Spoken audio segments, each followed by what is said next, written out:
Pero la lectura en Romanos 6, este texto lo hemos estado viendo, combinándolo con el capítulo 7, pues ¿qué diremos? La pregunta que siempre surge cuando se predica la salvación por gracia. ¿Continuaremos pecando para que la gracia crezca, para que sea magnificada, engrandecida? La respuesta, el negativo doble, algunos dicen triple en el idioma original, de ninguna manera, porque se traduce ya morimos, el pretérito pasado, ya morimos al pecado.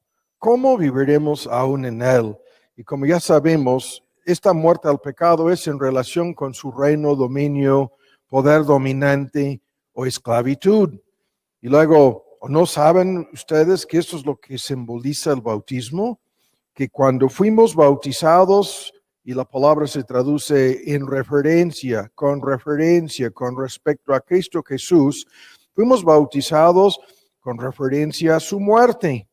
Y todo el argumento en el simbolismo pasa del bautismo, de ser sembrados, plantados, injertados, es el tema de la unión espiritual con Cristo. En el simbolismo del bautismo fuimos sepultados juntamente con Él, y es otra vez con referencia a su muerte, por medio del rito, por medio del símbolo del bautismo, para que como Cristo resucitó de los muertos por el poder o la gloria del Padre, así también nosotros andemos en novedad de vida. Porque si fuimos plantados, injertados, la mejor traducción, juntamente, esta fórmula a la cual volveremos, juntamente en Él, a la semejanza, es un símbolo, es la pura semejanza de su muerte. Así también lo seremos a la semejanza de su resurrección, sabiendo esto que nuestro viejo hombre juntamente fue crucificado con Él, para que el cuerpo del pecado sea anulado, deshecho, desactivado en cuanto a su capacidad de dominar y esclavizarnos, ya lo sabemos, a fin de que ya no sirvamos más, a fin de que ya no seamos esclavos voluntarios del pecado. Y luego el argumento es sobre la finalidad de esto, que cuando Cristo murió una sola vez y fue librado en relación con su misión salvífica, ¿no? Cuando asumió nuestra culpa y nuestros pecados le fueron cargados, puestos a su cuenta, Él murió y pagó esa deuda. El argumento en el versículo 7 se traduce, ha sido librado, en algunas versiones él ha sido ya justificado, y el tema es más profundo en cuanto al pecado.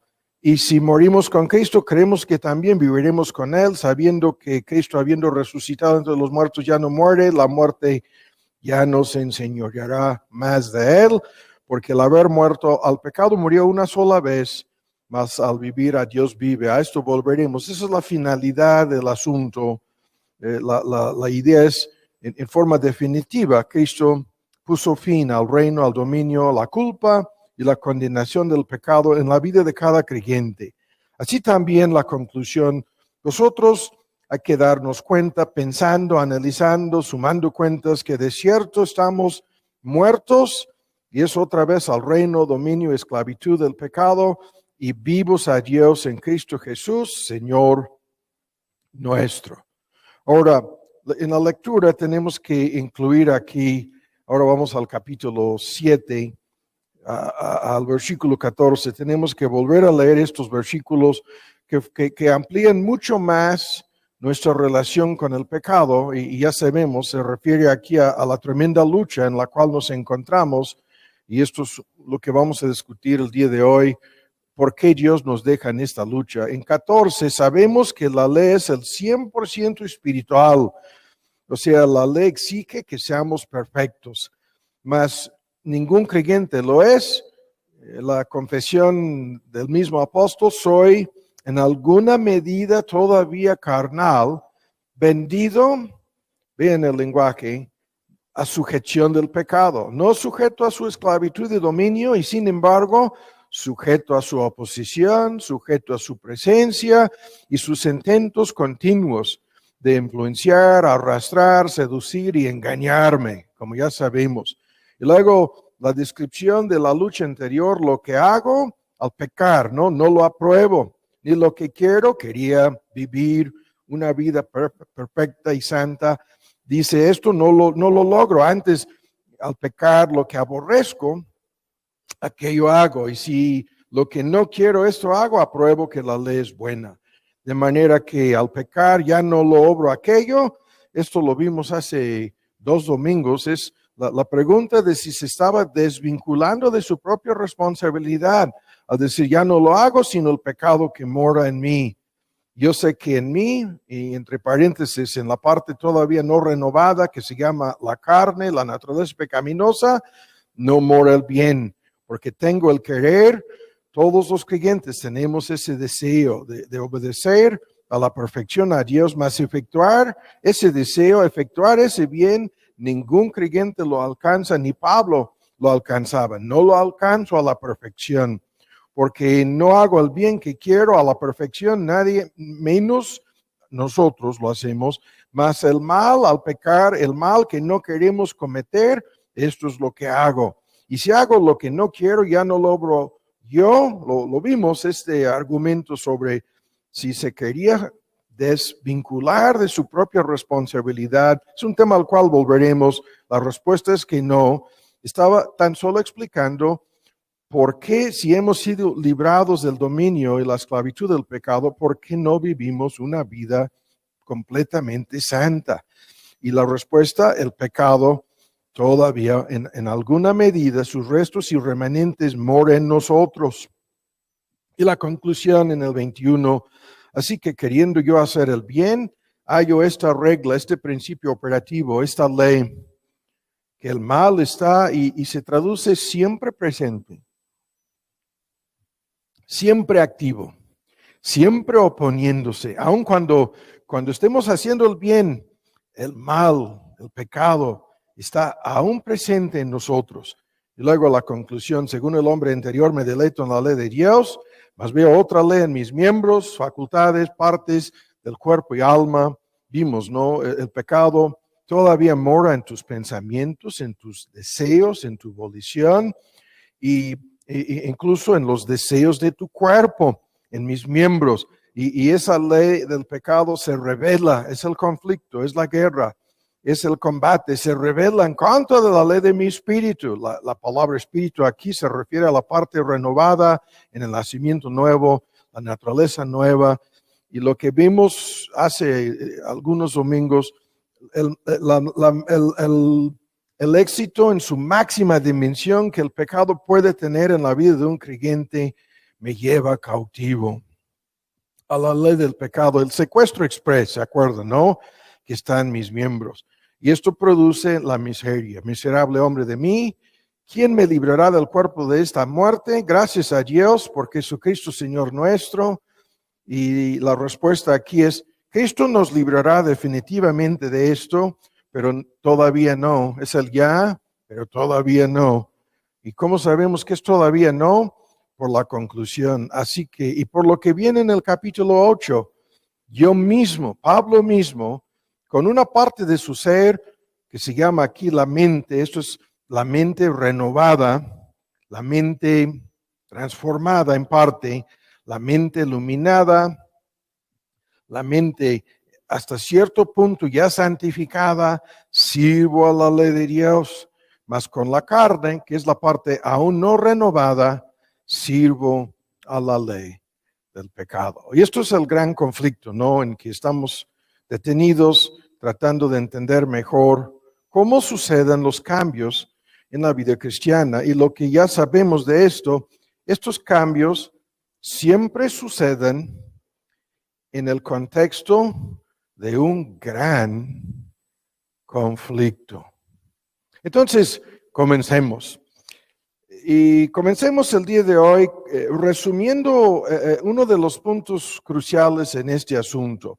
Cuando hablamos de los cambios y cómo se realizan en la vida cristiana, la pregunta que no debemos perder de vista en cuanto a la respuesta correcta es ¿cuál es la meta de estos cambios?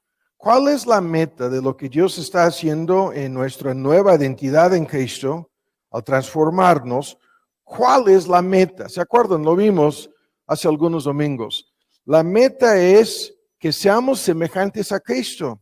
Esto es lo que la meta final, el destino hacia donde vamos, es que seamos hechos semejantes a la imagen de su Hijo.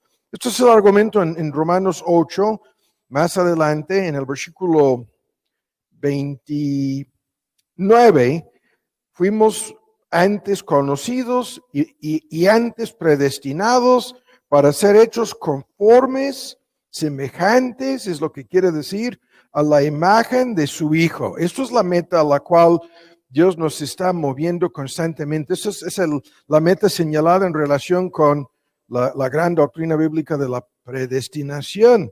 Y esta meta significa en la práctica, lo vimos, simplemente que Dios nos quiere hacer perfectos. Este es el lenguaje que lo tuvimos que discutir en Mateo 5, en donde el ejemplo es cómo Dios ama a sus enemigos y la meta es que seamos semejantes a Él, que seamos perfectos en este tipo de amor, el amor para con nuestros enemigos. Es el ejemplo que vimos en el Sermón del Monte en Mateo 5, y esta meta de hacernos semejantes a Cristo, el ejemplo, lo vuelvo a decir, en su amor, es la meta hacia donde vamos. Pero sabemos que esto no sucede al instante en ningún caso. Es un proceso no terminado en esta vida. El proceso de perfeccionarnos se termina en el momento de nuestra muerte y la glorificación de nuestro espíritu o alma en el cielo, culminándose en la resurrección física y glorificación de nuestro cuerpo en el día de la resurrección final. Pero lo vuelvo a decir, en este proceso estamos. La meta hacia donde vamos, la perfección. Y hacia esa meta Dios nos está en alguna medida encaminando, conduciendo constantemente, en una forma lenta y sin embargo en un proceso continuo. A este punto volveremos en uno de los estudios en relación con el fin de año y el año nuevo. La semejanza a Cristo es la meta. Cuando analizamos profundamente, ¿no?, esta semejanza a Cristo, lo que vemos es que no se trata de aniquilar, no se trata de acabar con tu personalidad, con la persona que eras, sino de transformar tu personalidad para que tú seas semejante a Cristo en su obediencia, en su sumisión al Padre, en su disposición de sufrir, en su humildad, en su mansedumbre, en su sacrificio, su servicio, su autonegación, se negaba a sí mismo, y el argumento es semejante a Cristo, culminándose en lo que ya hemos señalado, en su amor. Y esto significa que la transformación de tu personalidad para que seas la persona que Dios quiere que seas, abarca lo que vimos en el estudio anterior, señalando la lista de frutos del Espíritu. En vez de egoísmo, celos, envidia y resentimientos, eso es lo que somos en nuestra naturaleza pecaminosa, Dios quiere que seamos semejantes a Cristo en su amor, su bondad y su benignidad, frutos del Espíritu. En vez de soberbios y orgullosos, Dios quiere que seamos semejantes a Cristo en su humildad y su mansedumbre espiritual. En vez de, y es todo un paquete emocional, en vez de pesimismo, cinismo, en un momento dado hasta depresión, Dios quiere que seamos semejantes a Cristo en su gozo, en su felicidad. En vez de personas irresponsables, inestables, personas fluctuantes y no confiables, Dios quiere que seamos semejantes a Cristo en su fidelidad. En vez de ser personas dominadas por el entorno, las circunstancias difíciles, desde preocupaciones hasta ansiedades y temores, Dios quiere que seamos semejantes a Cristo en su paz, ¿no? Y los frutos del Espíritu, amor, humildad, mansedumbre, gozo, fidelidad, paz. Estos frutos son la meta. Lo vamos a discutir a fondo, cómo se desarrollan estos frutos en nosotros, pero son la ilustración que estamos dando aquí, cómo Dios nos quiere transformar. En vez de impaciencia, y esto es la lucha cotidiana en la vida de cada ser humano, Dios quiere que seamos pacientes. Dios quiere que tengamos tolerancia. En vez de enojo, coraje, ira, explosiones, ¿no? De emoción no controlada, Dios quiere sembrar en nosotros dominio propio, templanza, la capacidad de dominarnos a nosotros mismos. Culminándose todo el asunto en la lista de frutos del Espíritu, Dios quiere transformarnos para que seamos personas no caracterizadas por la desconfianza, la incredulidad y las dudas. Dios quiere que seamos caracterizadas por la fe, la plena confianza en su palabra, su evangelio, en sus promesas, en sus propósitos. Y el argumento va por este camino. Dios nos quiere perfeccionar. Nos quiere transformar.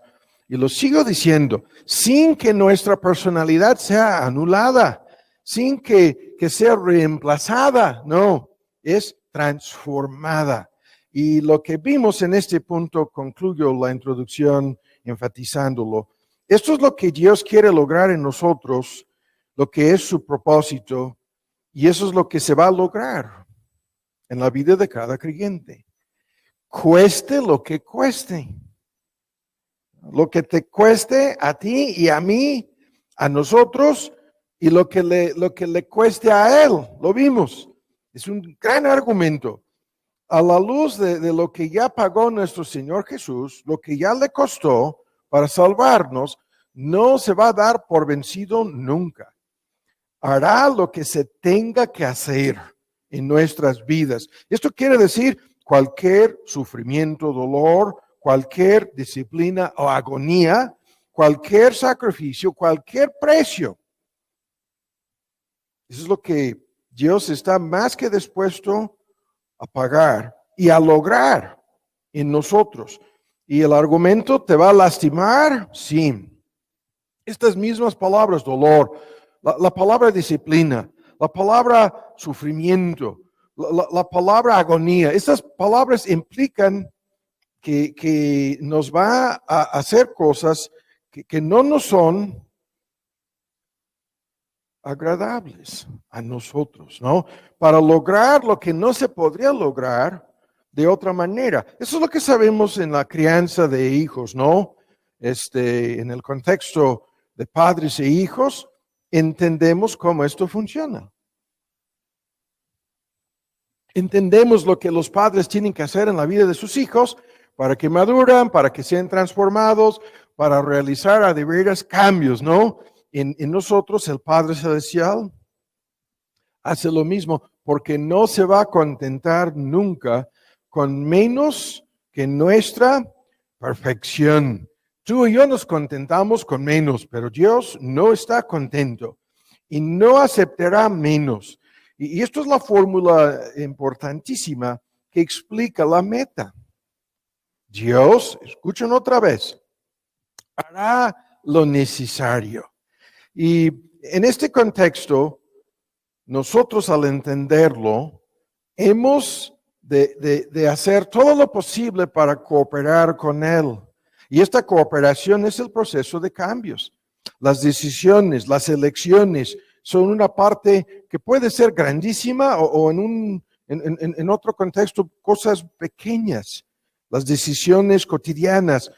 Pero en cada decisión, lo que va de por medio es la meta, que seamos semejantes al nuevo hombre, que nos despojemos del viejo hombre y con todo el proceso estamos siendo transformados, semejantes cada vez más a la criatura celestial o semejantes cada vez más a la criatura infernal, ¿se acuerdan? ¿No? O sea, más aptos para el cielo o más aptos para el infierno. Eso es lo que está pasando en la vida de cada ser humano.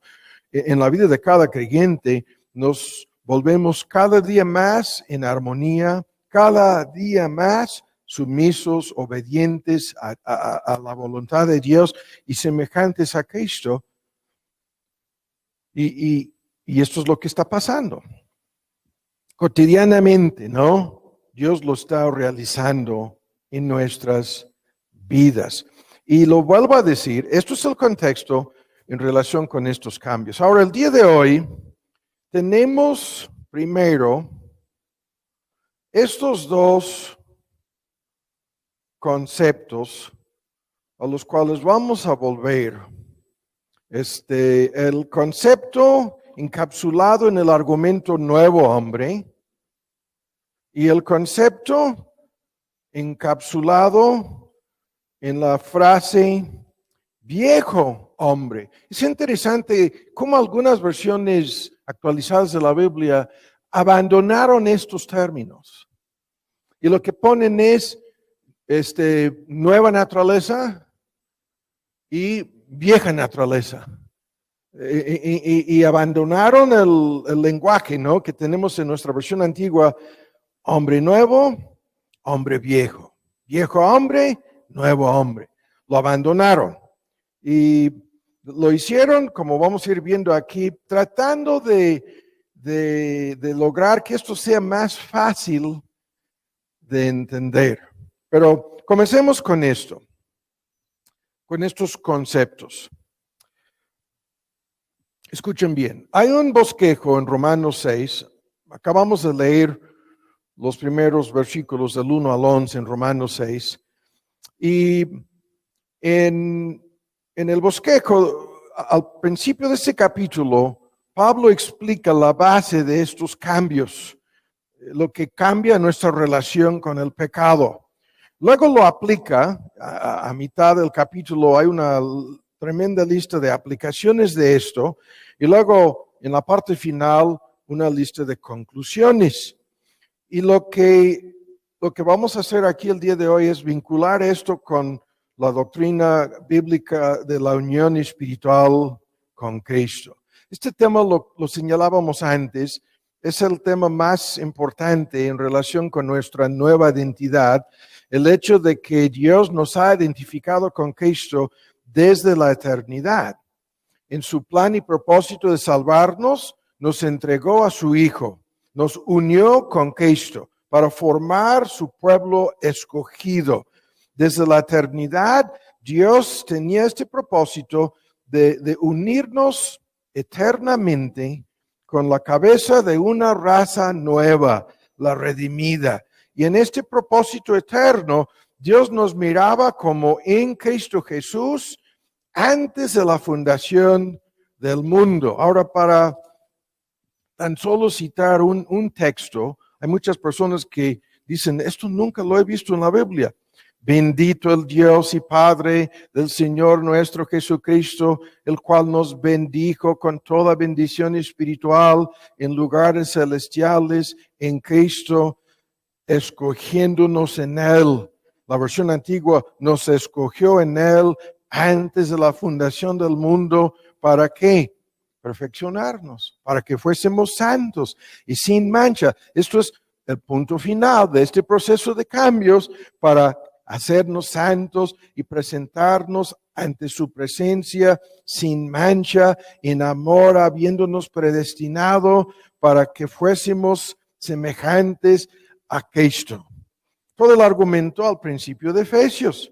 Luego, escuchan, cuando Cristo vino y vivió su vida perfecta y se entregó en la cruz del Calvario, Dios nos consideraba en su plan y propósito, aunque no existíamos, salvo en su plan y propósito, nos consideraba como unidos con Cristo, de tal modo que todo lo que Cristo hizo en su vida perfecta y su muerte, lo hizo en lugar nuestro, porque estábamos unidos con Él hace 2000 años. Aquí en Romanos 6, vean el versículo 6.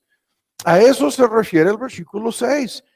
Nuestro viejo hombre juntamente fue crucificado. Esta es la muerte de Cristo, nuestra unión espiritual con Él, cuando hace 2000 años fue crucificado Cristo, y nosotros estábamos en el propósito de Dios, unidos con Él, con el fin de librarnos en nuestra vida presente de la culpa, condenación, esclavitud y dominio del pecado, nos unió con Cristo en su muerte. Y esto es nuestra unión espiritual con Cristo en su vida, muerte y resurrección, sin discutir a fondo los detalles el día de hoy. Y luego, en nuestra propia experiencia, a esto se refiere este argumento en Romanos 6, a la experiencia de nacer de nuevo, de llegar a los pies de Cristo, al arrepentirnos y entregarnos a Él, experimentamos el milagro del nacimiento nuevo, la regeneración, la resurrección espiritual y lo que Dios planeó para nosotros en la eternidad, lo que Cristo logró a favor de nosotros en su obra salvadora, nos es aplicado en el nacimiento nuevo, en la conversión, en el milagro de la regeneración de nuestra naturaleza.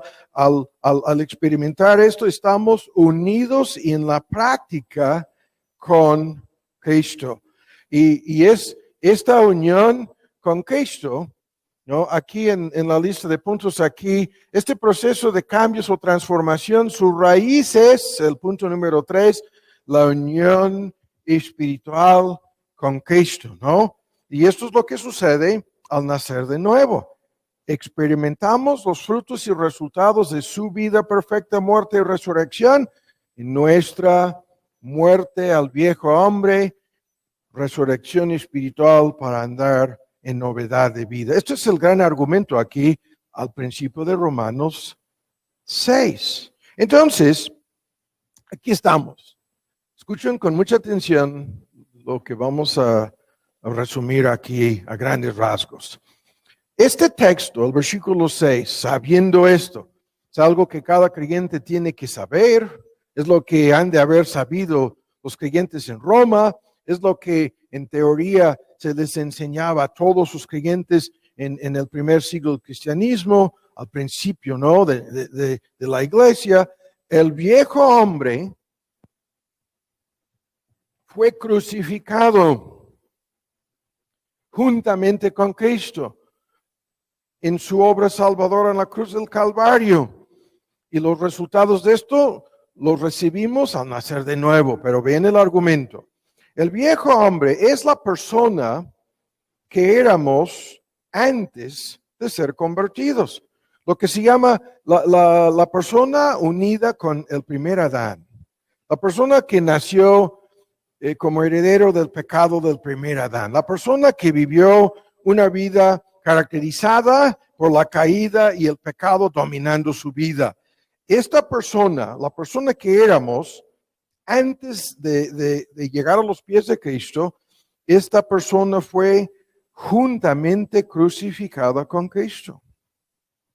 El viejo hombre, ¿no? Fue juntamente crucificada con Cristo.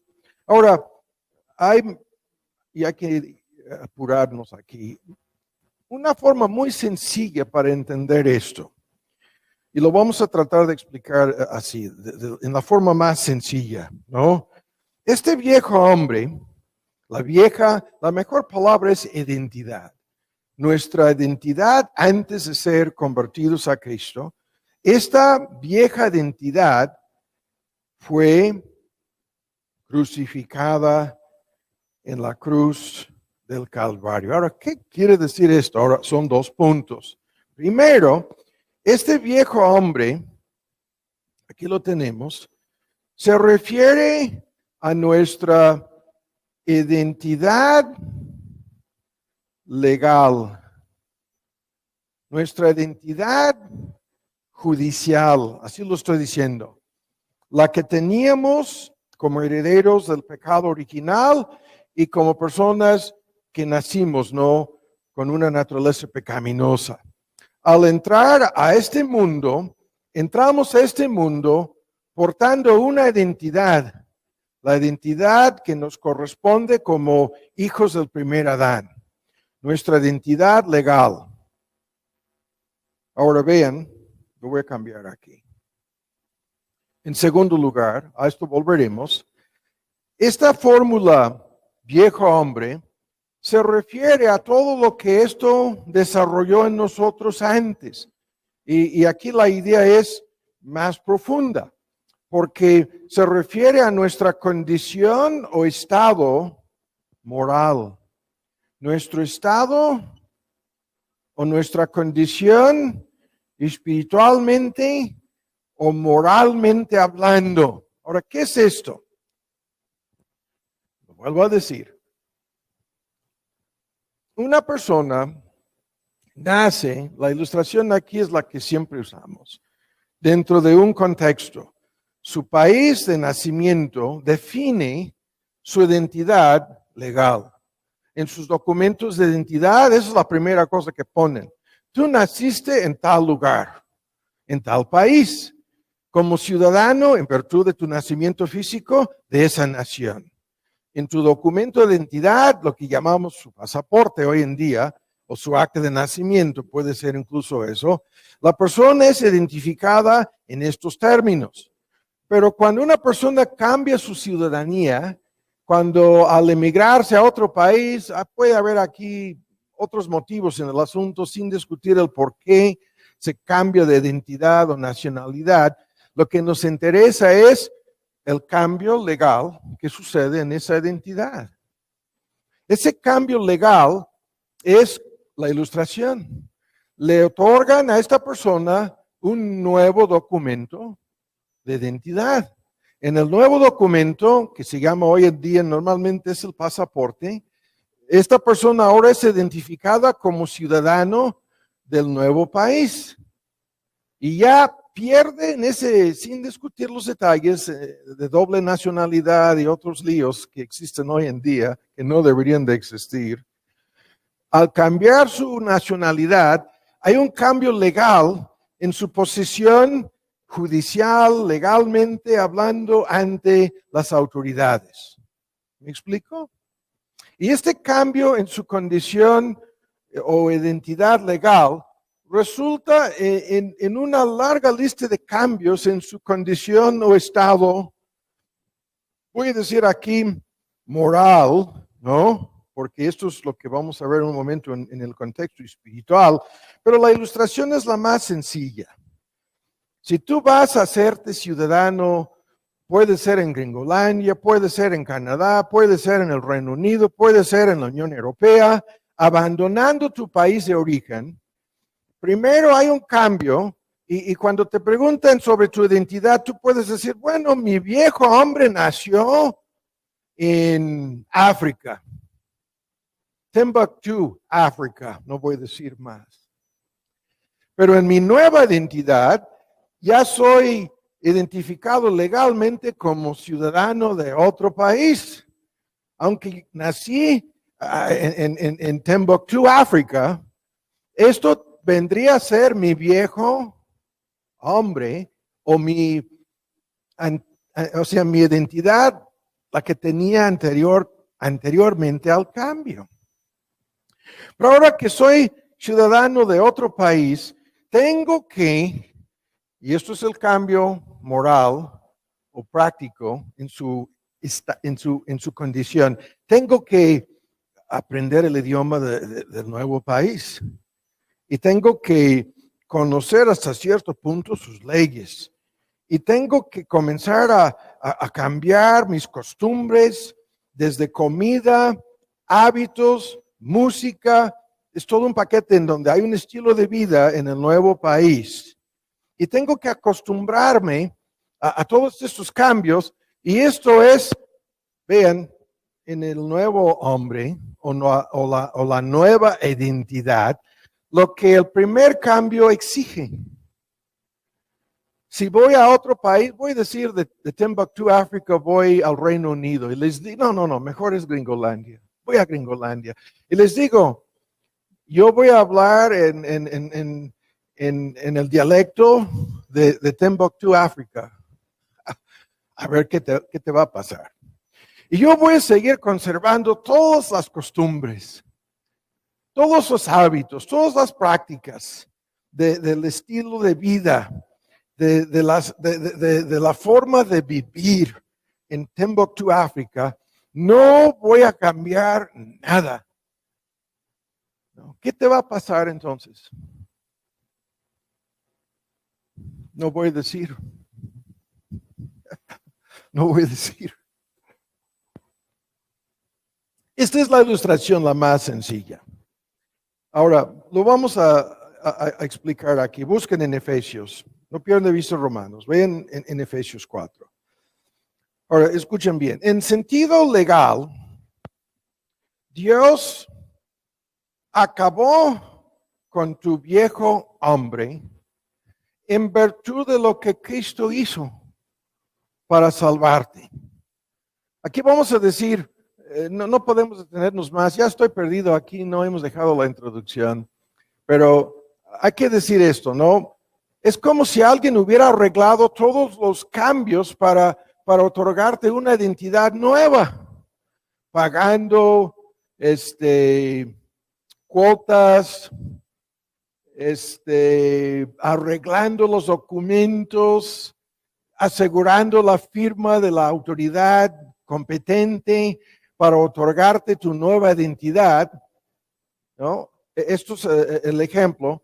Tú habrías actuado en contra de todo lo que esta persona hizo si no hubieras recibido los documentos y procedido con todo el asunto. Ahora, esta persona habría llegado a decirte, ya no vas a ser como en tu vieja identidad como ciudadano de Timbuktu, África. Ya no. Tú vas a tener una nueva identidad y aquí vienen en el primer punto todos los documentos necesarios, ¿no? Todo pagado, todo arreglado, todo garantizado. Eso es lo que Cristo hizo en su obra salvadora. Al rescatarnos de nuestra vieja identidad, nuestra unión con el primer Adán y todas las consecuencias de su pecado y caída, Cristo garantizó para nosotros esta nueva identidad legal ante Dios, ante su ley, ¿no? Y al entender este primer punto, de inmediato, todos los cambios que van a venir en tu vida como consecuencia de esto, son cambios realizados en sentido moral y espiritual en tu misma personalidad. Y en este sentido moral, en este sentido espiritual, el viejo hombre tiene que ser abandonado. En Efesios 4 es uno de los más citados ejemplos.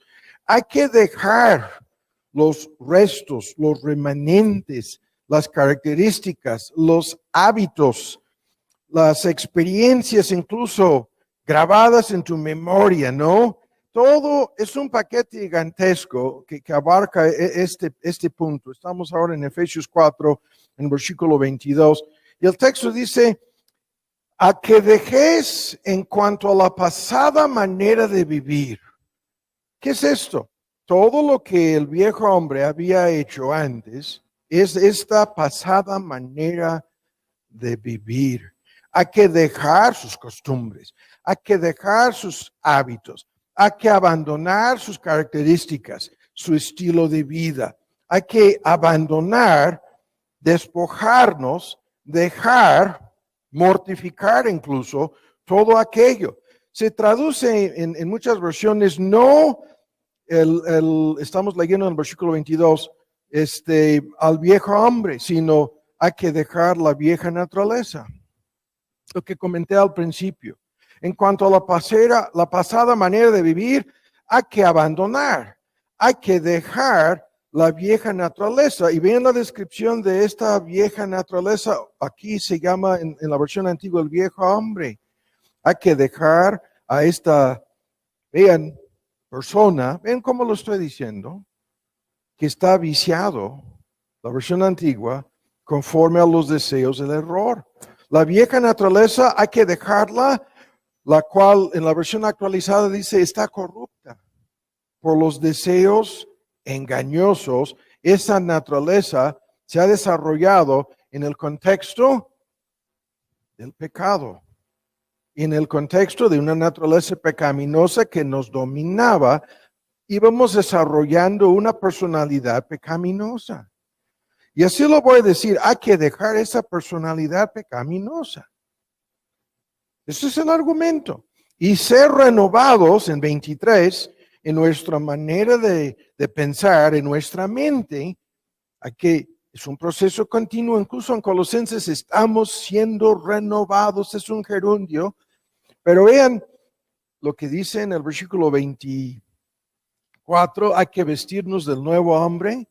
Y este nuevo hombre ha sido ya recreado conforme a Dios en su imagen. Es el comienzo de la recreación de tu personalidad en santidad y en justicia de verdad. Y ahí vienen los conceptos. El viejo hombre es tu identidad anterior, legal, judicialmente, de igual manera como todo un paquete en la práctica.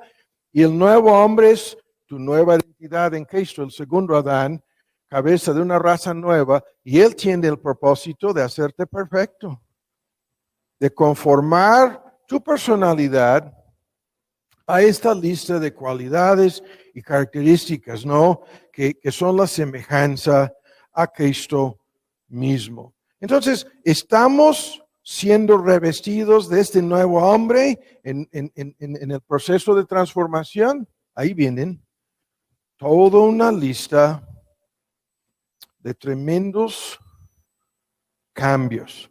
Ahora, lo que nos interesa aquí es lo siguiente. El primer aspecto de este asunto ya es un hecho. En virtud de lo que Cristo hizo por nosotros y en virtud de nuestra conversión a Cristo, ya somos el nuevo hombre en Cristo. Ya tenemos la nueva identidad. Ya tenemos todo en relación con el aspecto legal para llegar al cielo como miembros de la nueva humanidad y la raza redimida por Cristo. Todo esto es un hecho. Y el argumento aquí es lo que confunde a muchas personas. El Nuevo Testamento habla de este asunto en estas dos formas. En el primer punto, todo ya es un hecho. En el segundo punto, todo es un proceso continuo. Ahora, vuelven a Romanos 6, el tiempo se nos está yendo, estamos detenidos y no podemos detenernos más aquí. Vuelvan por favor a Romanos 6 y vamos a cerrar el argumento y lo tenemos que dejar. Escuchen el argumento aquí. El proceso de este argumento razonado y elaborado a detalle en Romanos 6 es sobre la realidad del primer punto. Al principio, esto es el argumento. El bautismo, el por qué no vamos a seguir viviendo como antes, el bautismo es el símbolo de un cambio de identidad ya hecho. El bautismo es el símbolo de una nueva identidad que ya existe.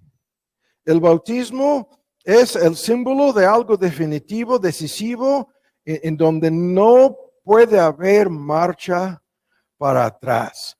El argumento es tan fuerte como morir, sepultar y luego resucitar a esta persona a una nueva identidad, a una nueva vida. Y esto es el argumento. En el versículo 3, el bautismo es respecto a la muerte. La muerte es la gran ilustración, el gran símbolo de la naturaleza definitiva de todo esto. En el versículo 4, fuimos sepultados juntamente con Él. Es como si cuando Él fue sepultado, nosotros fuimos sepultados, pero esto pasó hace 2000 años. Y ahora en la experiencia del nacimiento nuevo, al ser sepultados en el rito del bautismo, nos estamos identificando con Él y su muerte y su propósito de lograr nuestra muerte a nuestra vieja identidad y nuestra resurrección espiritual para andar en novedad de vida. Y luego los argumentos son plantados, injertados, y la ilustración de la vida y los pámpanos. Pero es más lo mismo, unidos, sembrados, plantados con Él, en el versículo 5, a la semejanza de su muerte. Y luego al final del argumento, lo vimos en la lectura, el argumento pasa de las ilustraciones a decir esto ya sucedió. Es algo definitivo. Es algo pasado. Alega el apóstol que el pecado ya no puede enseñorearse de nosotros porque ya no vivimos en Timbuktu, África. Ya no vivimos en el país en el cual nacimos. Ya no somos miembros de la raza humana caída. Somos criaturas nuevas en Cristo. Y alega que tal como Cristo hizo esto una vez por todas, nosotros hemos estado unidos con Él de una vez por todas. Y no hay marcha para atrás. Y tal como Cristo no puede volver a vivir una vida y sufrir y morir, tampoco podemos nosotros volvernos a la vida vieja. Estos son los argumentos, la finalidad de esto. La naturaleza decisiva, definitiva de este cambio es cuando en tiempos antiguos, si cambiaste tu ciudadanía, te obligaban a renunciar definitivamente en tu vieja ciudadanía. Te obligaban a entregar tu pasaporte, ¿no? Y le hicieron cosas a tu pasaporte, ¿no? Hoy en día le ponen hoyos, ¿no? Con una maquinita para que tu pasaporte ya no sirva. Y luego con un sello, ¿no? Ponen ahí inválido, ¿no? Ya no válido, ya no se vale, ya no es tu documento de identificación porque te están otorgando una identidad nueva con tu nuevo pasaporte. Y la finalidad de todo esto es importantísimo en este argumento.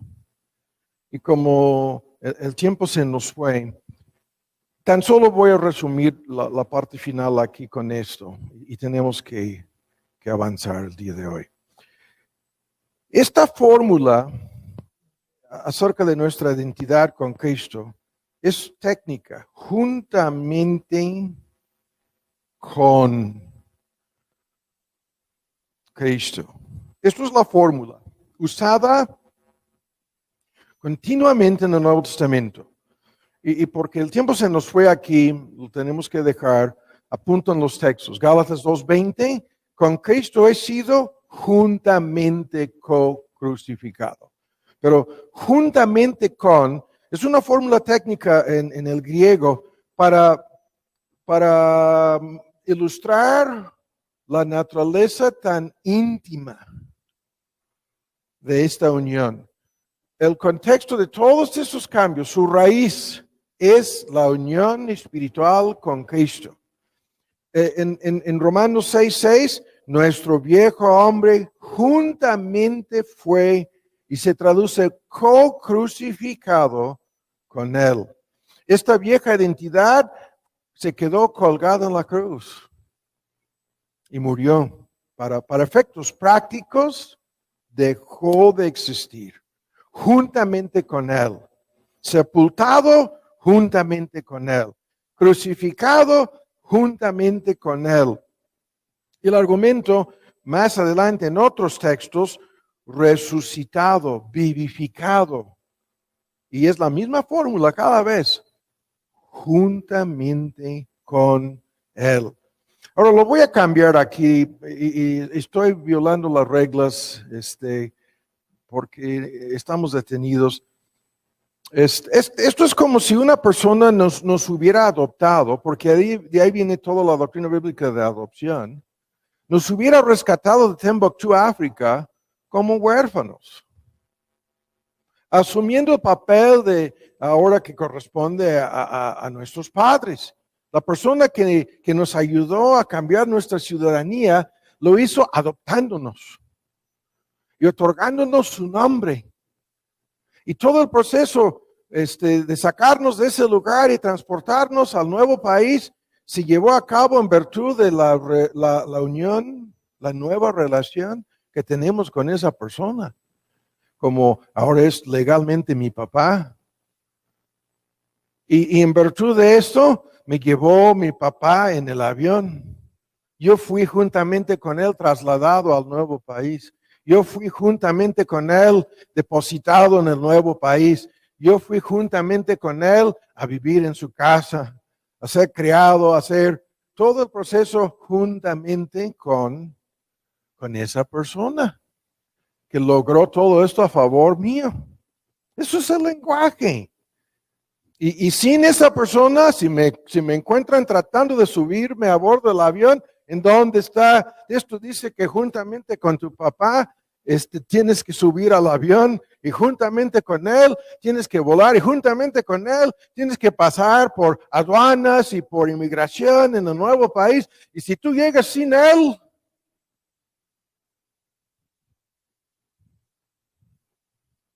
son ilustraciones. Estoy luchando aquí para que estos conceptos sean más fáciles de entender. Y el tema es juntamente con él resucitado, juntamente con él vivificado, juntamente con él co-glorificados. Es una tremenda lista de textos que usan la fórmula porque hemos muerto a la vieja identidad. Es por eso que la muerte ya no tiene poder sobre nosotros. Es por eso que ya no hay condenación, que ya no hay culpa, ni siquiera castigo en relación con nuestros pecados y nuestra vieja identidad. Todo esto quedó enterrado en la tumba de nuestro Señor Jesús. Se quedó ahí. Y así van los argumentos, juntamente con. A esto volveremos, pero lo que quiero decir es esto. Esto es la causa, ¿no?, de la nueva identidad, y todos los cambios son su efecto. El argumento es causa y efecto. Y íbamos a discutir esto a fondo el día de hoy, pero ya no. ¿Causa? ¿Cuál es la causa de la muerte del viejo hombre? Lo que Cristo hizo a favor nuestro en la cruz del Calvario. ¿Cuál es el efecto? Ahora somos el nuevo hombre. Ahora tenemos una nueva identidad. Así. Causa y efecto. Y nadie puede participar de la muerte de Cristo sin participar de sus efectos. Y el argumento aquí es a favor de lo que llamamos la redención particular, individual y personal. Cristo murió por cada creyente como si ese creyente fuera la única persona, como si no existiera otra persona. Y en la unión espiritual con Él está todo lo que llamamos la causa, ¿no?, de nuestra nueva identidad. Y la vivificación espiritual, la resurrección espiritual, la regeneración de nuestra naturaleza, el proceso de transformación, lo que se llama técnicamente santificación, de ahí fluyen todos los cambios. El argumento es que nadie puede participar de su muerte sin participar de su resurrección. Eso es lo que Romanos 6 dice. Que si fuimos sembrados, plantados con Él en la semejanza de su muerte, lo seremos en la semejanza de su resurrección. Y de ahí viene todo el argumento acerca de los que dicen, no, yo soy creyente, pero no hay ningún cambio en mí. ¿Cómo? O yo soy creyente, pero sigo viviendo como antes. De ahí viene la doctrina falsa del creyente carnal. Es una persona que dice, yo sigo viviendo como si fuera el viejo hombre. ¿Ah, de veras? Entonces eres el viejo hombre. Es como si la persona al subirse a bordo del avión a mitad del camino dice, no, yo me quiero regresar a Timbuktu, África. Ya no quiero. Y llegando ahí frente a las autoridades en el Reino Unido, dice, no, aquí traigo mi pasaporte, el original. y me voy de vuelta a mi país de origen. No, eso no puede suceder, ni sucede. Causa y efecto.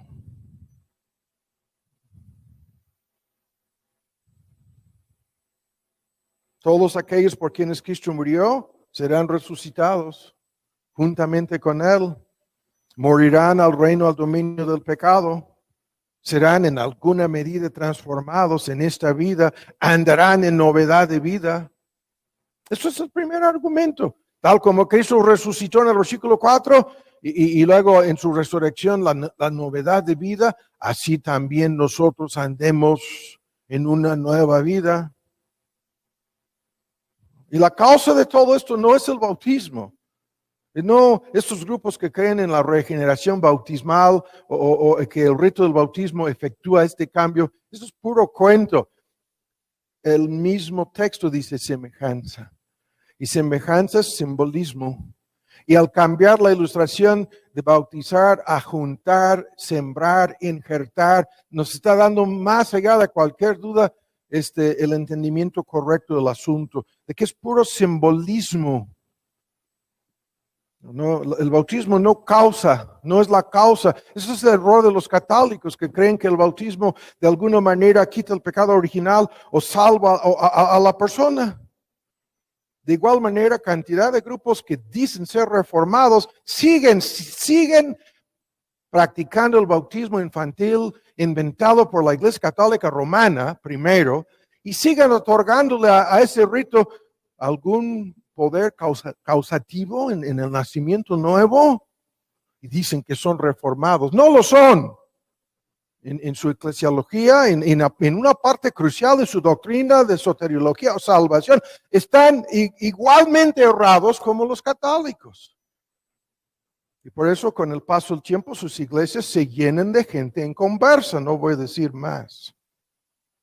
Pero lo dejamos. Ahora, en el tiempo que nos resta, vamos a dedicarnos a un solo punto. Y hemos estado luchando para llegar a este punto. Ahora, concluyo lo que hemos visto con este bosquejo al cual volveremos. Aquí tenemos bosquejado lo que sucede en estos cambios. Los cambios, ¿cómo se realizan? Su naturaleza en estos cambios es transformación. La meta es que seamos más semejantes a Cristo en alguna medida, y esto significa la transformación moral y espiritual de nosotros. Esta transformación se realiza mediante submisión y consagración al señorío de Cristo.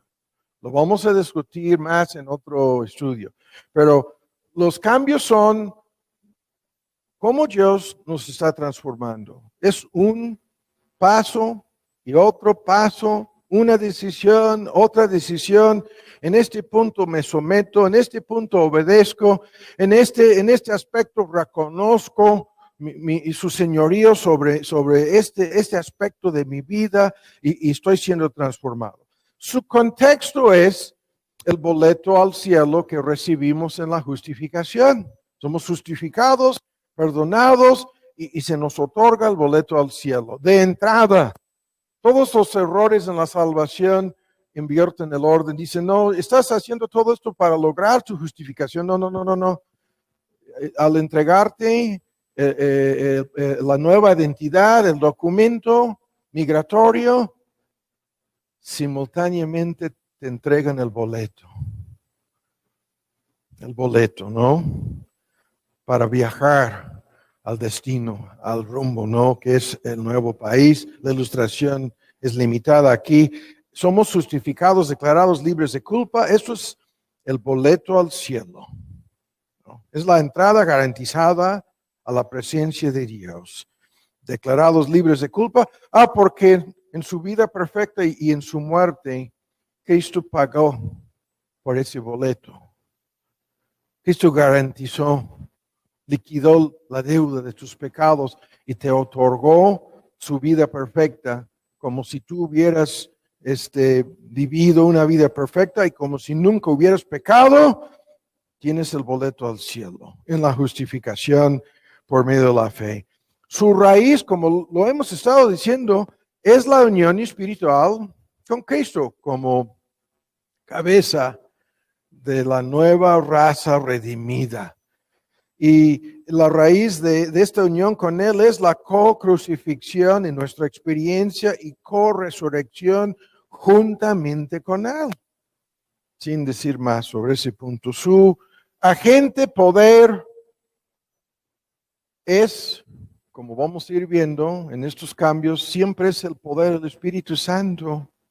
Siempre es el poder de Dios usando su palabra, obrando el milagro de transformarnos. Es el poder milagroso del Espíritu Santo operando en esto de principio a fin para llevarnos a los pies de Cristo, para lograr en nosotros el arrepentimiento, para darnos el don de la fe.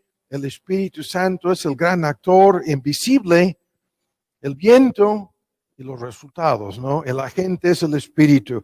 Su experiencia es lo que hemos estado diciendo. ¿Cuántas veces conflicto? El conflicto comienza en la convicción de pecado desde un principio. Hay un gran conflicto. Ese conflicto termina en la conversión a Cristo y comienza de nuevo.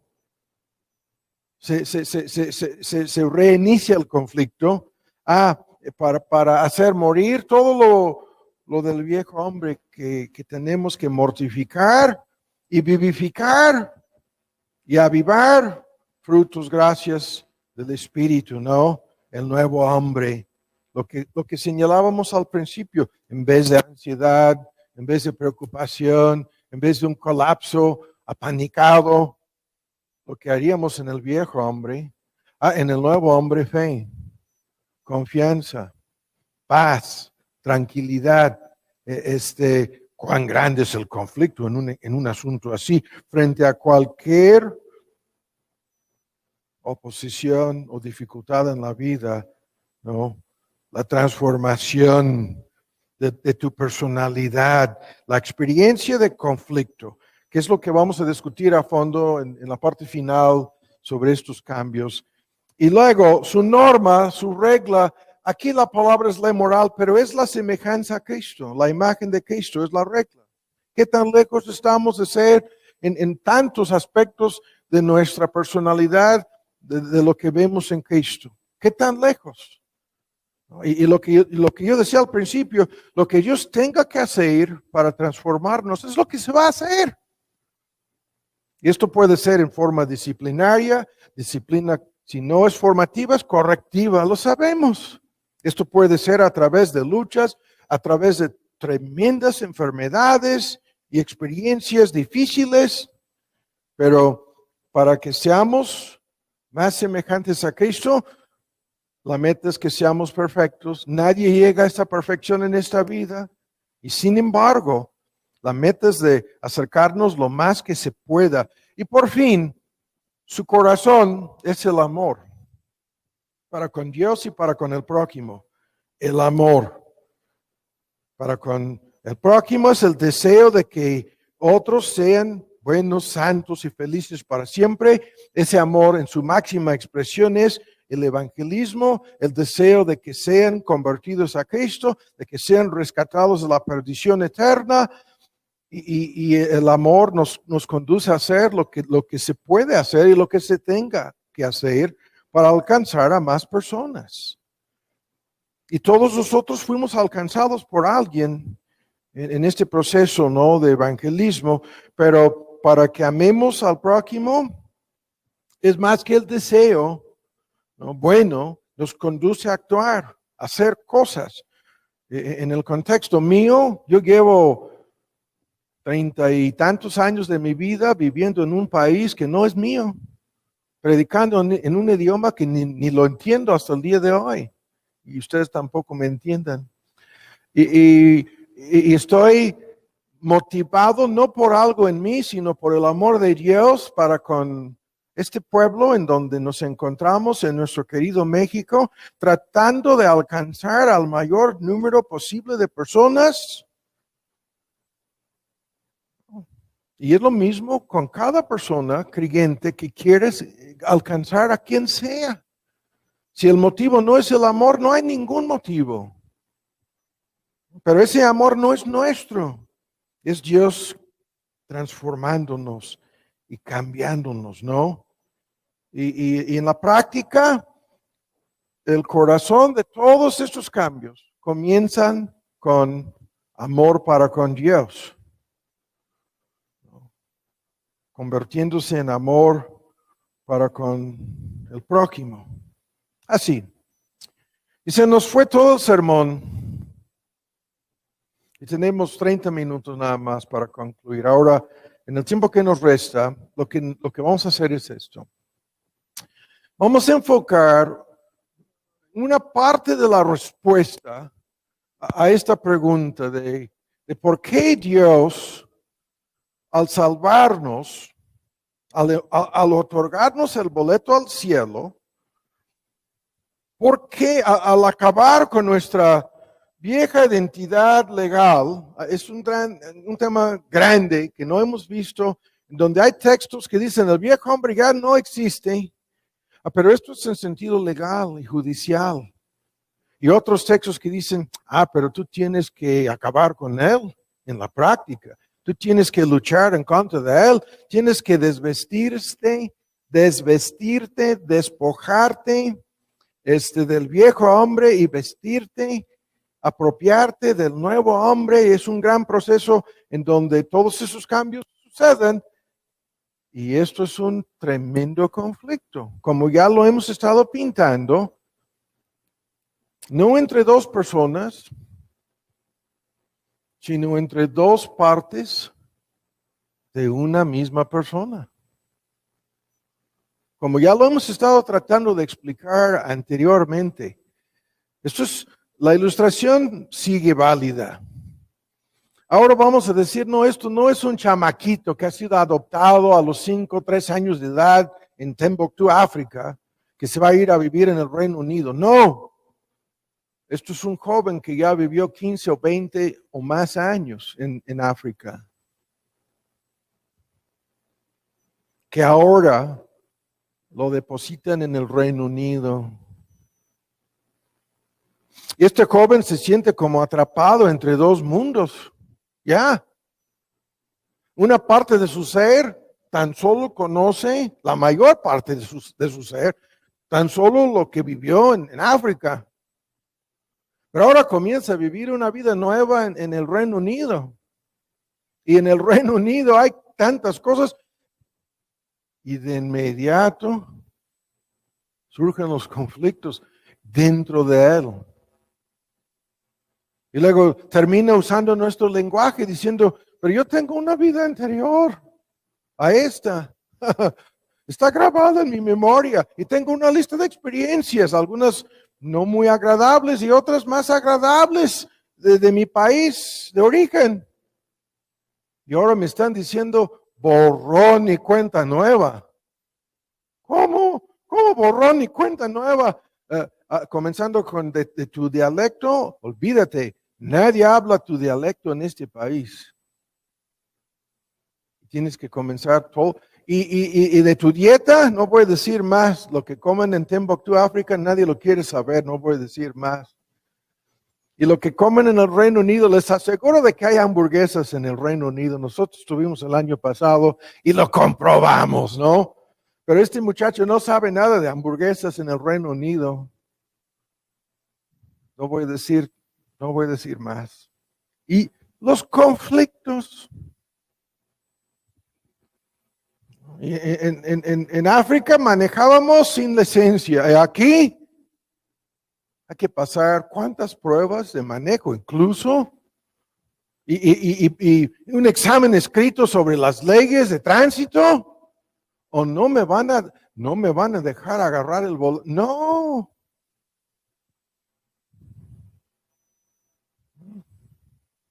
Entonces aquí vamos a resumir muchas cosas.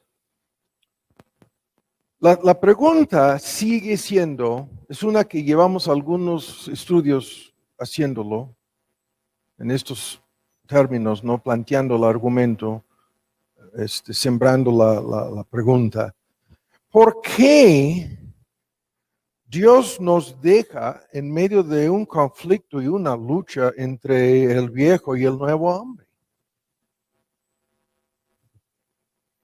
¿Por qué nos deja en este conflicto? Aparentemente, algunos piensan que en Romanos 6 se acabó el conflicto. No, en Romanos 6 se cambió tu identidad. Y luego la segunda parte de Romanos 6 narra aspectos de este conflicto que viene después. Y Romanos 7 abre la puerta del corazón del apóstol Pablo para que veamos el conflicto dentro de él entre dos partes del apóstol Pablo. Romanos 6 narra un tremendo conflicto. Y eso es lo que vamos a seguir analizando más a fondo próximamente, pero por el momento tenemos que terminar el día de hoy dando una lista de respuestas acerca de por qué Dios nos deja en este conflicto. O para decirlo en otras palabras, ¿por qué no acaba con la carne? Los restos y remanentes de la naturaleza vieja que hay en cada creyente, ¿por qué no acaba Dios con eso? Eso sería lo más fácil. Sería lo más recomendable en teoría, ¿no? Nos suena bien, ¿no? De un día a otro, ya no hablo el dialecto de Timbuktu, África, ahora I speak perfect English. Al instante. No. Tienes que ir a una escuela de idiomas y aprender el inglés, y el británico es el peor inglés, no voy a decir más. Esos cuates, ni ellos se entienden entre sí, no voy a decir más. Créanme, nosotros estamos viendo un documental de Sudáfrica en donde hablan peor que los británicos.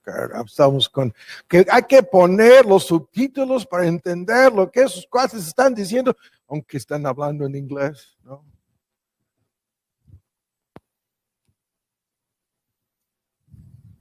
Y el muchacho, ¿cuál escuela de idiomas? Yo quiero brincar todo eso. Entonces, rápido, la lista. Y la tenemos que ver en una forma abreviada para concluir temprano el día de hoy. De muchas respuestas acerca de por qué Dios nos deja en este conflicto, vamos a dar algunas el día de hoy. Primero, es para humillarnos. La humildad nos es necesaria, es un fruto del Espíritu, pero que no se obra esa humildad en forma mágica, no. El pecado tiene, muchos creen, sus raíces más profundas en la soberbia, en el espíritu orgulloso, en el espíritu de independencia, autosuficiencia, autonomía, superioridad incluso.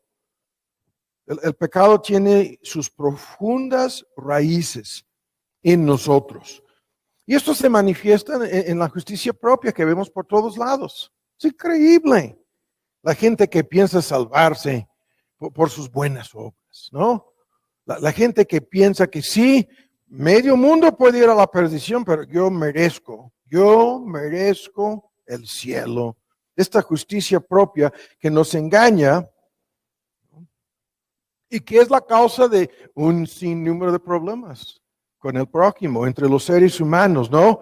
Es necesario que seamos humillados hasta el polvo, que nos veamos tal como somos.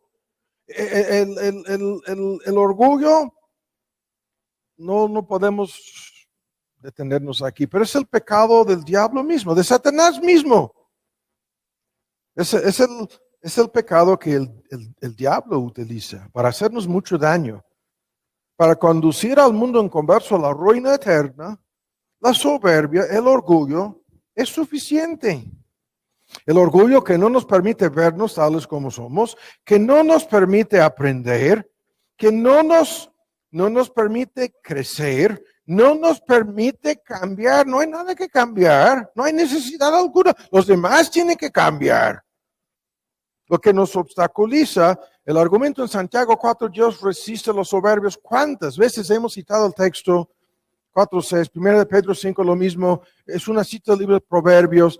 Dios resiste, se opone al hombre en su soberbia, en su orgullo, y otorga su gracia tan solo a los humildes. 1000 veces lo hemos dicho, no podemos recibir ninguna bendición verdadera de parte de Dios con un espíritu de soberbia. La soberbia, el orgullo, no te deja arrepentirte nunca, porque no te deja reconocer ninguna culpa, menos humillarte, menos rendirte, menos entregarte. No. Pero el evangelio comienza, y es por eso que tantos inconversos salen huyendo, se enojan con el mensajero porque les está hablando de su culpa, de su pecado, la convicción del Espíritu. Peor, en la medida en que se sienten convictos, culpables, condenados, se enojan. Y le dicen, como yo le he comentado con mi propia experiencia, le dicen 1000 veces a Dios que no van a arrepentirse de nada. Pero Dios, escuchan, nos deja en un conflicto con todo este paquete pecaminoso, la carne que todavía mora en nosotros, para recordarnos continuamente de lo que sería de nosotros si no fuera por su gracia. El argumento apostólico en mi carne, dice al principio en mí, y luego lo tiene que reducir, la parte no renovada de mí, la carne, el viejo hombre, la vieja naturaleza, en esa parte de mí, 7:18 de nuestro texto, no mora el bien. Esto quiere decir que si Dios nos fuera a dejar a esa naturaleza, a su dominio, a su poder, si nos fuera a entregar, si nos fuera a dejar a nosotros mismos, como creyentes, terminaríamos en los peores pecados posibles. Nos recuerda constantemente lo que habría sido de nosotros si no fuera por su gracia y lo que sería de nosotros si no fuera por la misma gracia. Cada creyente es capaz de cometer cualquier pecado. Es increíble la afirmación. Sí, cualquier pecado. Y en este sentido, al entenderlo, al verlo, y la gente que vive, estaba en una conferencia sobre la santificación, el proceso de santificación hace unos años en Gringolandia.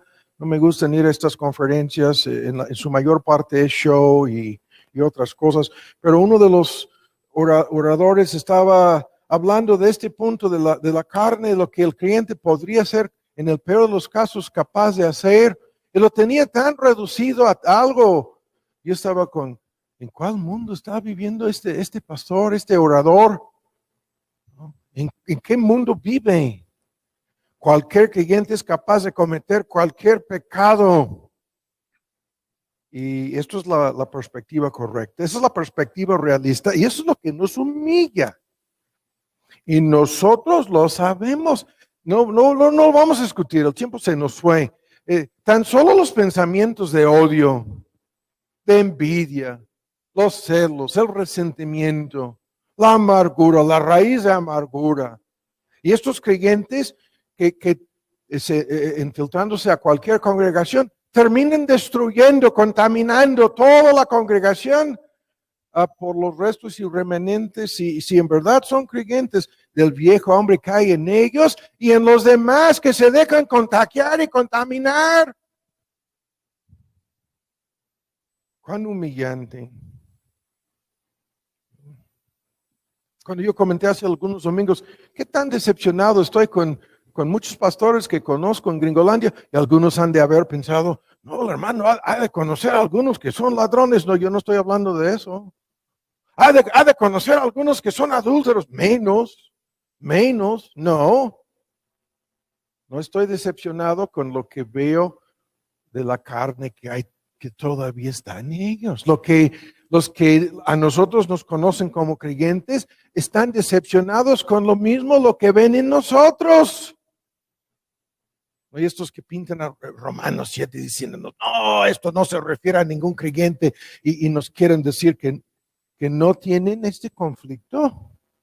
Y yo decía, yo quiero hablar con su pareja, con sus hijos, con sus compañeros de trabajo, quiero saber si es verdad o no. No necesito hablar con nadie. Ya sé que es la verdad y que o ellos son autoengañados o nos quieren engañar a nosotros. Y es su soberbia. No es otra cosa lo que les hace presentarse como si Pablo es el que habla aquí.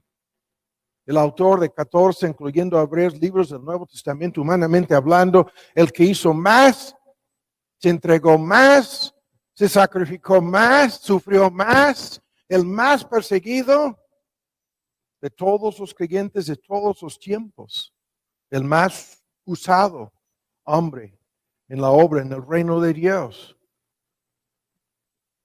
Y aquí nos abre su corazón y nos dice, yo estoy metido cotidianamente en este conflicto.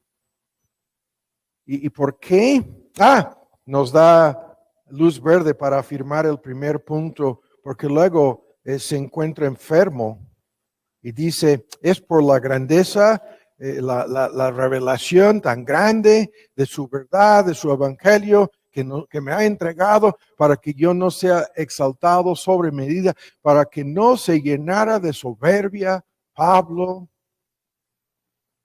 seguía luchando con restos y remanentes de Saulo en su propia vida, en su propio corazón. Ahora, primero para humillarnos, segundo para enseñarnos lo que seguimos diciendo, que la salvación es por gracia. Todos aquellos que creen que la salvación es por obras, por mérito humano, nunca se han enfrentado con la realidad de la naturaleza humana pecaminosa, menos con la verdad acerca del pecado. Lo vimos en uno de los estudios anteriores en una forma muy resumida, en dónde reside el pecado, en la mente, en los deseos, en la volición, en la personalidad misma, en los deseos más profundos del corazón. Ahí está el pecado.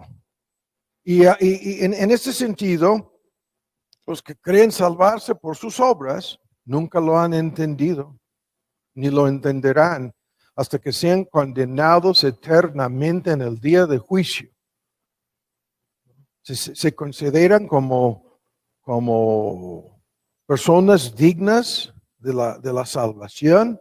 No entienden que un solo pecado no perdonado basta para que sean condenados eternamente. No lo quieren entender porque creen en un Dios que no es 3 veces santo y que no exige la perfección. Ese es el Dios en el cual creen, el Dios que les va a aceptar tal cual, tales como son. En tal caso, la muerte de Cristo es necesaria. En tal caso, la vida perfecta es necesaria. En tal caso, el evangelio no les es necesario ningún evangelio porque piensan que se van a salvar a sí mismos. Pongamos a un lado estas personas y volvemos a los creyentes. Los creyentes sabemos que hay una oposición, la que Pablo bosqueja aquí, en nosotros, que el pecado mantiene, sostiene cotidianamente en nosotros. Y aún siendo regenerados, aún teniendo una nueva identidad, estamos en un proceso de transformación. Y lo que vemos es que el pecado nunca se da por vencido, nunca se rinde.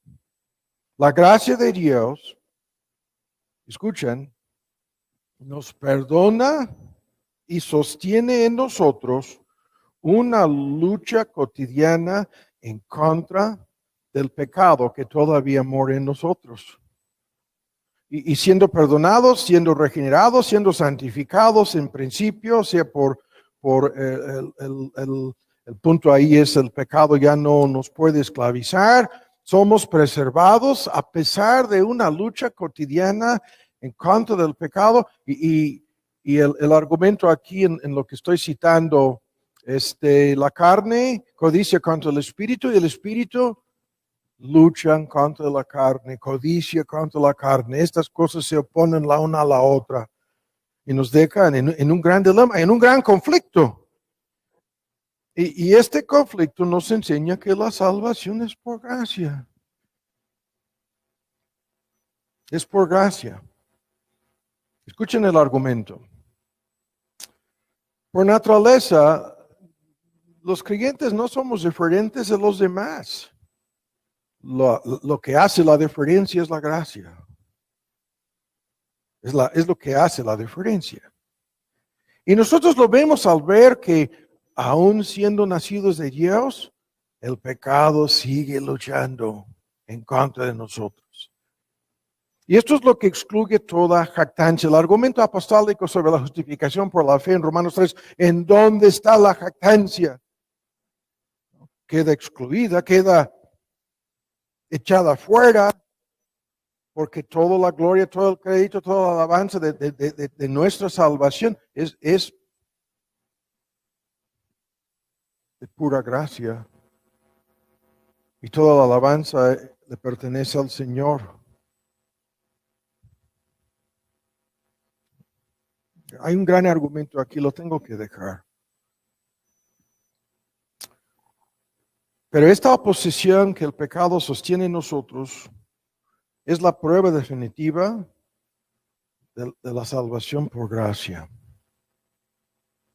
Bástate mi gracia. Por la gracia de Dios soy lo que soy. Y este entendimiento de la gracia es algo que siempre nos sorprende, siempre nos maravilla, siempre nos deja así frente a la realidad del favor inmerecido de Dios en el caso nuestro. Hay mucho aquí que tenemos que dejar. El tercer punto es que esto nos obliga a ser personas agradecidas, nos mantiene agradecidos, porque estamos conscientes de lo anterior. En nosotros mismos, nada. De nosotros mismos, nada. En nuestra carne, aún como el nuevo hombre, en nuestra carne todavía no mora el bien. ¿Qué tienes que no hayas recibido? Nada. Nada de nosotros mismos. Hemos sido perdonados, hemos sido preservados, hemos sido sostenidos en medio de increíbles conflictos dentro de nosotros mismos, estos conflictos. Y esto nos obliga a ser personas tan agradecidas.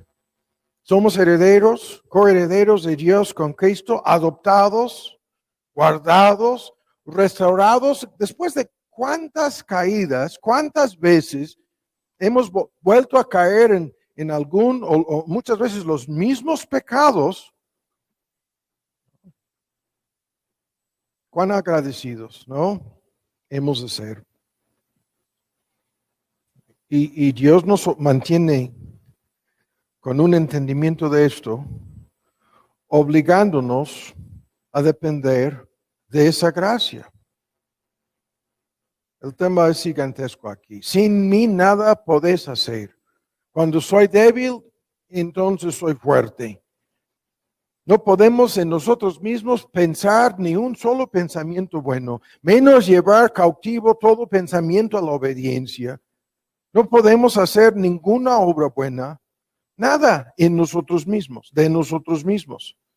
Y de esto Pablo estaba tan consciente en su argumento en Romanos 7, de que sin esta ayuda, sin esta gracia, sin esta dependencia, no podría hacer nada.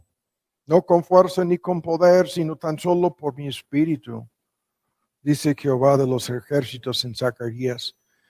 Y a lo largo de nuestra vida nos mantiene siempre conscientes en este conflicto de nuestra necesidad de mayor gracia, abundancia, gracia sobre gracia,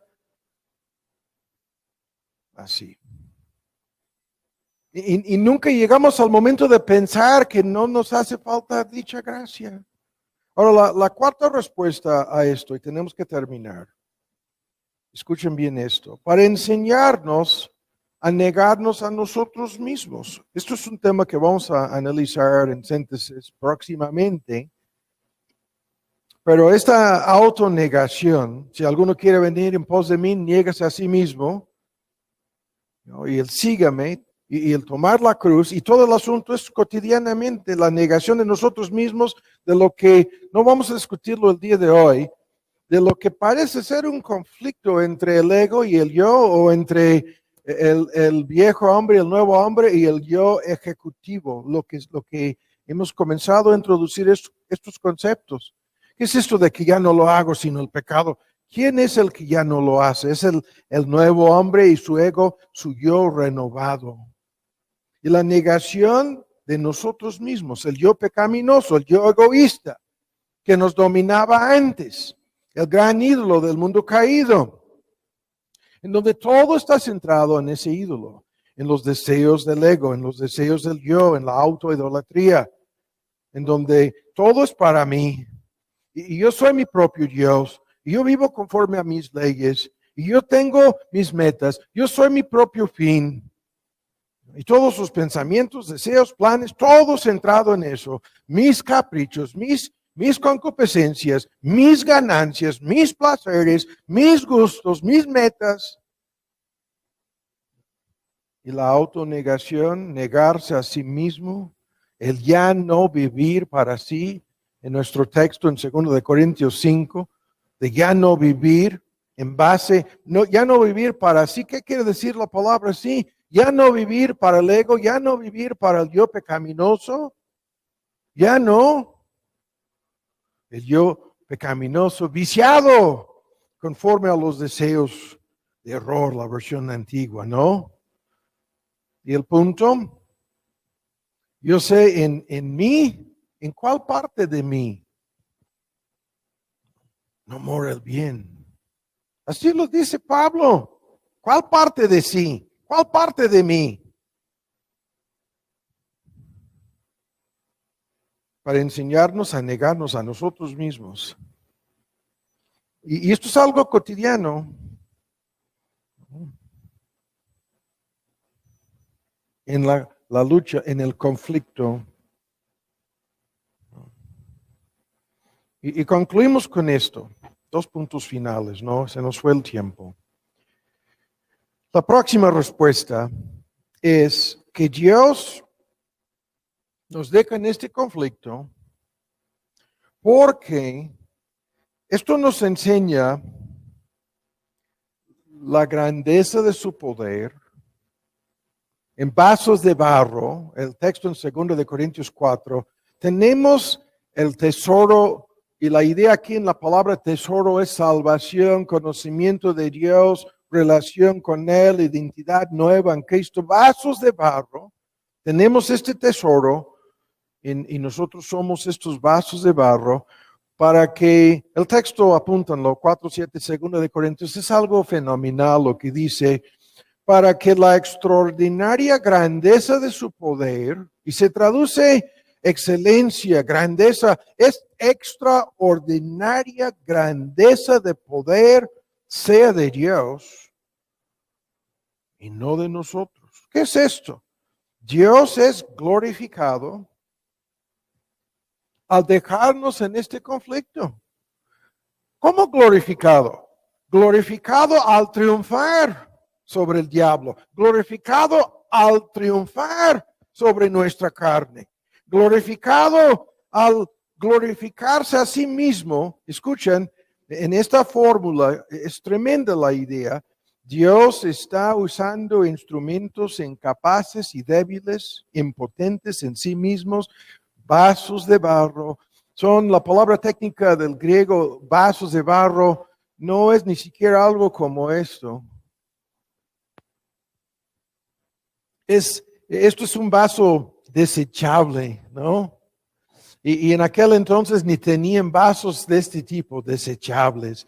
Vasos de barro, de vasos crudos, así lo voy a decir. En su fabricación, de la más baja calidad.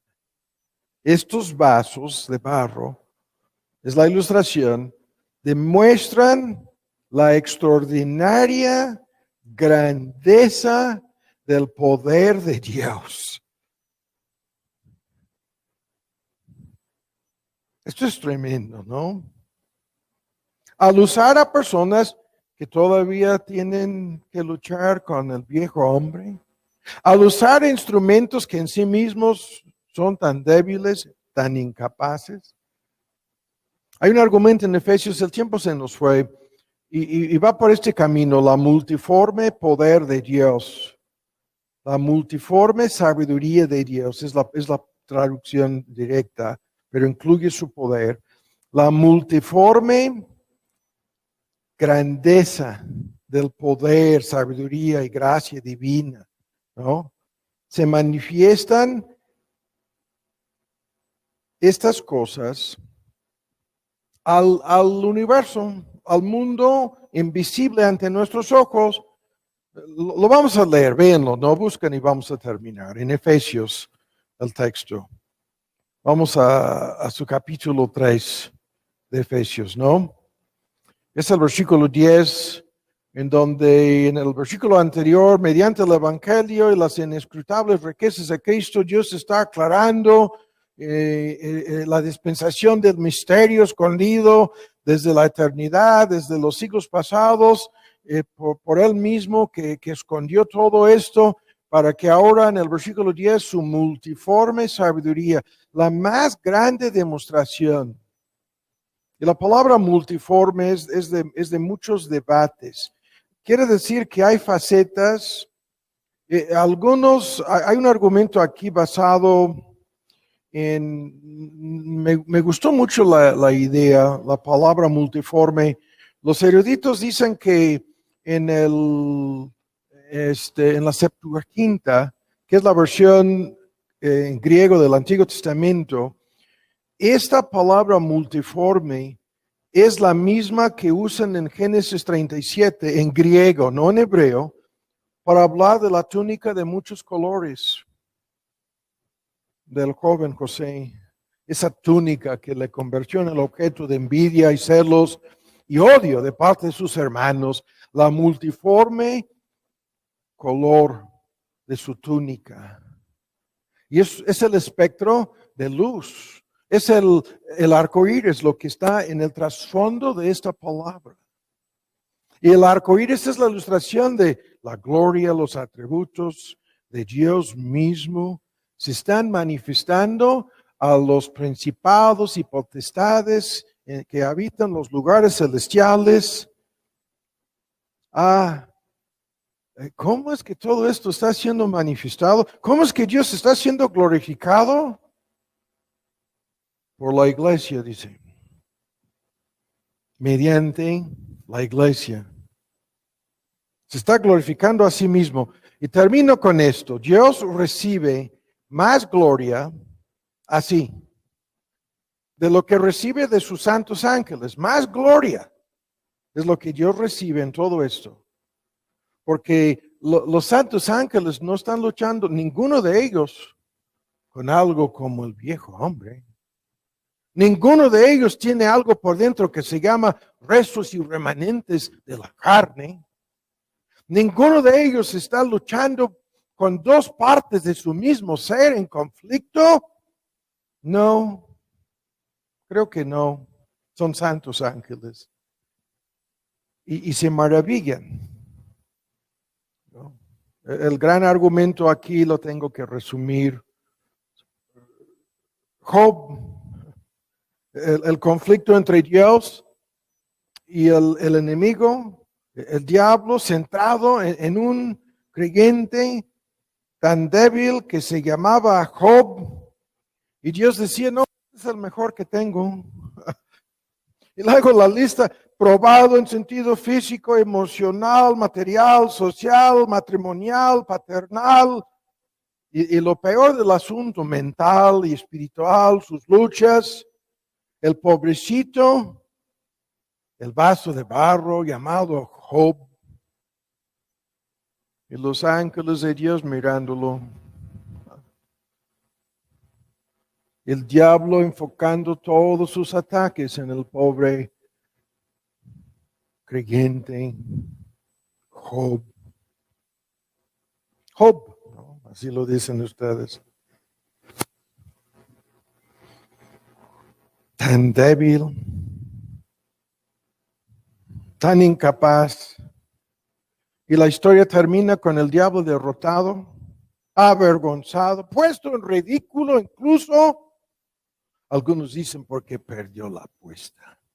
Dios estaba apostando, es lo que nos dicen. No tienen idea alguna de la realidad en esto. Dios grandemente glorificado, honrado, y sus enemigos por fuera derrotados y sus enemigos por dentro en el mismo Job. Job transformado, cuán grandes sus conflictos y cuán grandes los cambios en el pobrecito. La fidelidad de Dios, el poder de Dios, la bondad de Dios, las promesas de Dios, la gracia de Dios manifestándose en Job. Y con esto concluyo. La última respuesta en la lista es la que estoy señalando aquí. Dios nos enseña a nosotros, mediante este conflicto, todo lo anterior, y aún esto, nos enseña a anhelar el cielo, a odiar el pecado, a luchar con toda la armadura de Dios por fuera y por dentro, a luchar en contra del pecado, como lo vemos en Romanos 7. Pablo, lo que ya no quiero hacer, el mal que no quiero, dice. No, dice, el mal que aborrezco. Esto es su lenguaje. La carne que todavía mora en mí. No hay nada bueno en eso. ¿Cómo es que llegó a ser tan transformado Pablo en este conflicto? Por la tristeza, por el dolor, por los problemas que sus mismos pecados le ocasionaron. Llegó al extremo de usar este lenguaje en su combate en contra del pecado. Y Dios nos enseña a odiar el pecado, a mortificar, lo que vamos a ver a detalle próximamente, a hacer combate mortal. Tenemos la licencia para matar el pecado, licencia para portar armas en su contra y disparar. Y así el asunto. Nos enseña a anhelar el mundo de amor, en donde nunca volveremos a pecar. Nos enseña a desear, a anhelar. Eso es la gran bendición de los que han partido en estos días. Es una lista, yo estaba repasando hoy en la mañana la lista, han de ser 10, 12, 15 mínimo los creyentes que conocemos en diferentes partes de la República Mexicana que ya están al otro lado del río. Sí. Y están en el mundo en donde no pueden volver a pecar, en donde nunca volverán a tener estos conflictos. Pero tú y yo aquí estamos todavía. Y lo más grave en este asunto es que todos nuestros pecados están cometidos, están dirigidos en algún sentido en contra de nuestro Señor y su amor. Estamos pecando en contra de su bondad, en contra de su gracia para con nosotros. Estamos pecando en contra de su gloria y específicamente en contra de su amor. Tal como sucedió con Pedro. Cuando cayó en la trampa tan espantosa, en su carne, en su cobardía, en sus luchas con su ego, y en su deseo de preservar su propia vida y no ser identificado y a lo mejor arrastrado y pudiera haber sido de igual manera crucificado, que cayó así frente a esa mujer, esa niña, la sierva, negando 3 veces a su Señor, hasta encontrarse después cara a cara con el mismo Cristo, que fue directamente al grano del asunto, preguntándole 3 veces, si de veras me amas. ¿En realidad me amas, Pedro?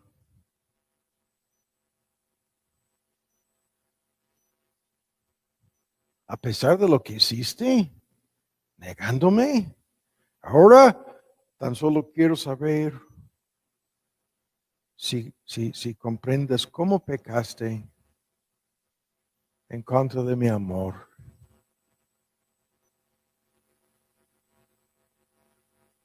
Todo esto nos enseña a odiar el pecado. y a anhelar, ¿no?, con Pablo. Sus palabras, miserable hombre de mí, con los cuales termina una parte del argumento, demuestran, ¿no?, la realidad que hay en esto. ¿Es este conflicto una realidad en tu corazón? ¿Es este conflicto la lucha cotidiana en tu corazón? ¿Es este clamor, miserable hombre de mí, tu clamor? El pecado sigue haciendo guerra en contra de todos y cada uno de los hijos e hijas de Dios.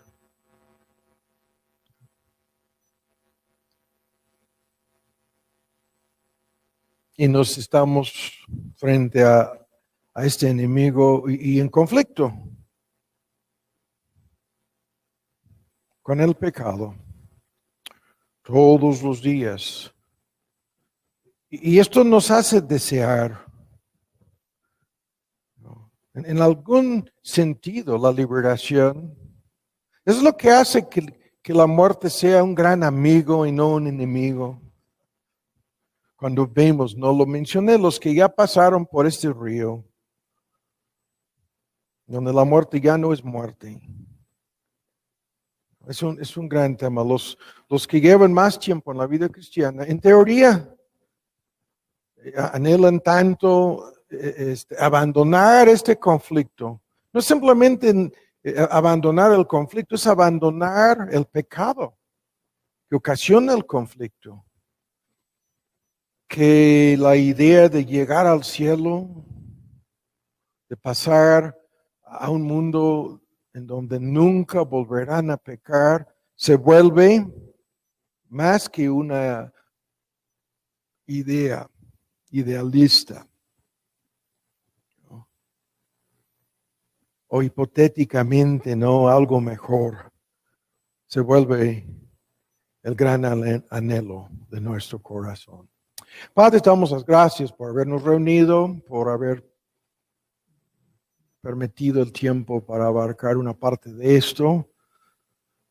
Ahora en este último domingo de un año tan difícil que muchos anhelan dejarlo para atrás, acabar con el 2020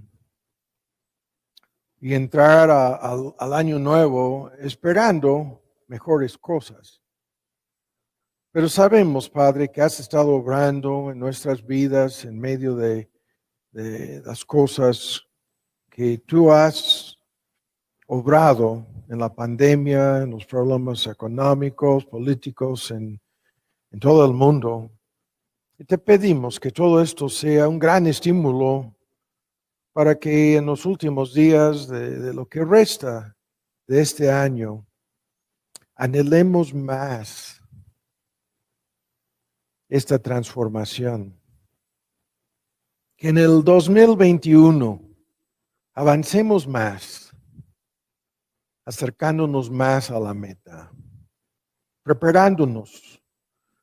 Padre, te pedimos en estos días en donde la gente no quiere pensar en la muerte, en donde no quieren saber de la muerte, en donde ni siquiera quieran prepararse para morir en su necedad y rebeldía, te pedimos que nos ayudes a entender que la muerte no es nuestro enemigo, sino como creyentes es un amigo, porque ya no es la muerte, sino Cristo viniendo para sacarnos de este conflicto. Y te pedimos que nos ayudes a salir de este 2020 anhelando más gracia y más poder en esta lucha. Por los que no te conocen, te pedimos para que puedan ver la maravilla de esto. Todo el mundo preocupado por una pandemia y nosotros preocupados por sus almas. que sufrirán eternamente, separados de tu presencia, si no se arrepientan. Y por tantas personas, algunos que nos escuchan en la transmisión el día de hoy, te pedimos la gracia de la salvación de sus almas. En el nombre de Cristo Jesús. Amén.